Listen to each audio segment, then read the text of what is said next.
So let's get into Lupe Fiasco's Food and Liquor here. As I said in the first episode, I didn't think this album held up as much.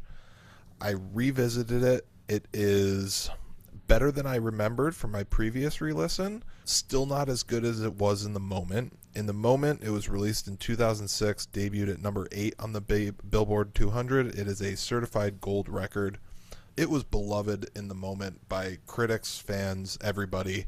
And I've discussed this before, for a punk emo kid like myself, having a song like Kick Push and that representation of skateboard culture within a hip-hop song was massively important in terms of connecting with me and connecting with kids of that ilk.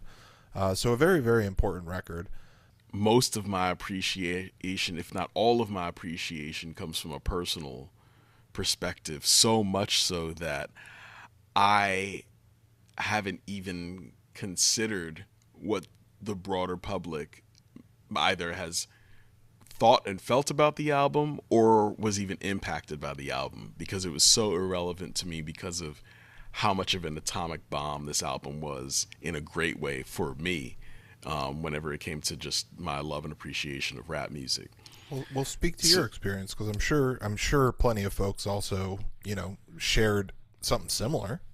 For me, it was the best of what folks like Talib and in some ways even folks like Mos Def, but the Commons of for a debut project, it catapulted Lupe immediately into the conversation of being a peer to already established legends like Mos Def, Talib, Common, Chuck D, KRS immediately.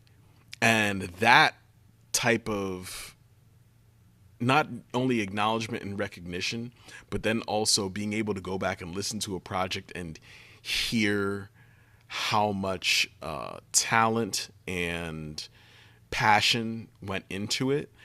It was very clear that Lupe is somebody who, in a lot of the ways and how he represents himself very much in the martial arts, but is someone who is essentially a samurai of the game, and it makes sense as to why he named his most recent album that, because it's almost irrelevant what is happening, when it comes to the Grammy stage or the Billboard charts. It's not almost irrelevant, it is irrelevant for an artist like him, because he gets his joy from continually sharpening his sword and sharpening his pen every album and every project. And this was such a high bar to set.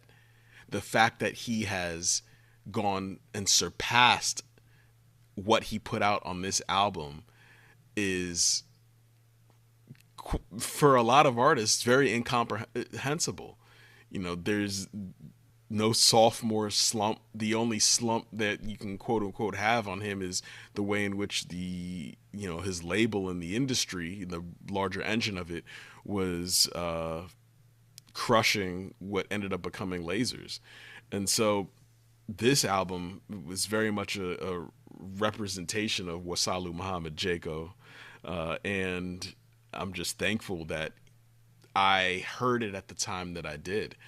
I was in my senior year of college and figuring out what I wanted to do next, knowing that everything I wanted to do was hip-hop related, whether it was being a musician or at least working in some facet within the culture.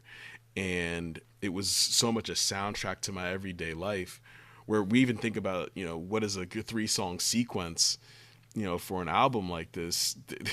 There are several. And that's why I'm like, how could it be number 19 when you have Just Might Be Okay, Kick Push, and I Gotcha as heavyweight knockout punches for a 3-song sequence?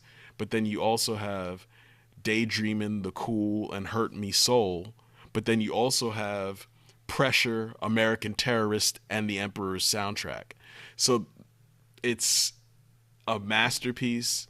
It's the foundation of where Lupe went.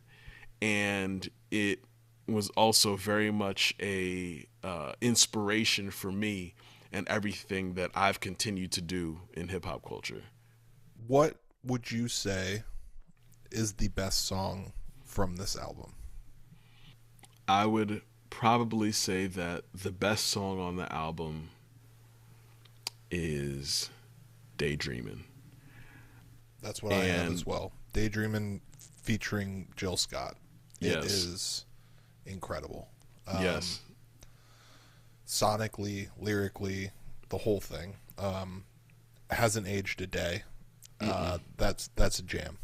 Mm-hmm. Yeah. And because it no pun intended, but it fully embodies a community or a city, and the entire experience of that, and each representation of that body in this daydream is just so well done. So well done. And Jill Scott's voice is perpetually timeless. Always such a great feature, such a great addition to any hip hop track. All of her solo stuff is incredible too. Her work with Common, always amazing. Love Jill Scott. Huge part of the Block Party thing we talked about too. Yep. Shout out to Philly, Jilly from Philly. Yep. And biggest song, I think, undoubtedly, Kick Push. Yeah. No talk, no discussion sure. needed there. Yeah. Worst song, I have the instrumental featuring Jonah Matranga of One Line Drawing, an emo artist. Not great. Don't love that track. I would agree with you because it's the one track on the album that I skip. Yep. If I choose to skip. So If you choose to skip. And 3-song sequence, I actually have one that's just slightly different from one of the ones you named already. My go-to 3-song sequence for this is actually Sunshine, Daydreamin', then The Cool. I really love Sunshine. yeah. I think that beat's incredible. Daydreaming as the centerpiece of that 3-song sequence, that's the one for me. No argument. I think that's a great choice. My only thing with Sunshine is I wish that there was somebody else singing the hook. But great song though.